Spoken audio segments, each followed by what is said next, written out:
Can I tell you something I had to learn the hard way? There was a season in my marriage when I honestly wondered if I was the only one who cared anymore. I wasn't angry, I was hurt. There's a difference. I remember thinking, if he really loved me, wouldn't he notice how hard I'm trying? Looking back now, after 34 years of marriage, I realized I was letting my feelings tell me a story that wasn't completely true. Maybe you've been there too.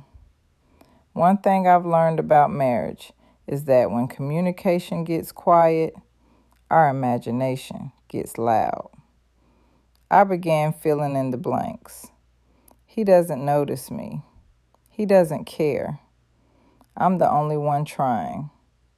Now, don't misunderstand me. Sometimes marriages really are in trouble. Sometimes there are issues that have to be addressed. But sometimes we're looking at a tired husband, a stressed husband, a husband carrying burdens he doesn't know how to talk about. And we're interpreting his silence as rejection. I know because I did it. One day I realized something. Jake wasn't waking up every morning trying to figure out how to hurt me. He was simply living through a season differently than I was. While I needed conversation, he was carrying responsibility. While I wanted connection, he was trying to solve problems. We were both loving each other. We just weren't recognizing the way the other person was showing it. That realization changed something inside me. One lesson marriage keeps teaching me is this: love doesn't always look the same in every season. When we were younger, love looked like dates, holding hands, long conversations, surprises. As the years went by, love started looking different.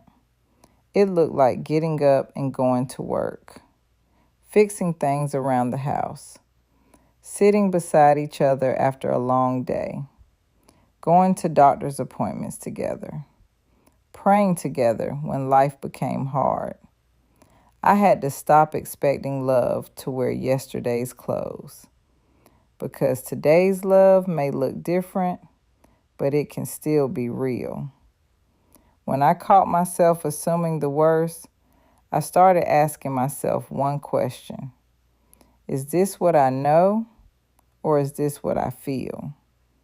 Those aren't always the same thing. Feelings matter, but feelings don't always tell the whole story. Sometimes they need wisdom to walk beside them. If you're watching today and you're in one of those seasons, please don't hear me saying to ignore serious problems. That's not what I'm saying.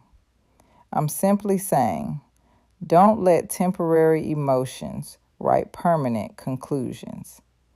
Marriage has taught me that some seasons feel much heavier while you're living through them than they do looking back. I'm thankful I didn't give up during every difficult season, because some of our sweetest seasons came after the hardest ones. And if there's one thing I hope you remember after today's conversation, it's this: this is a season, not a sentence.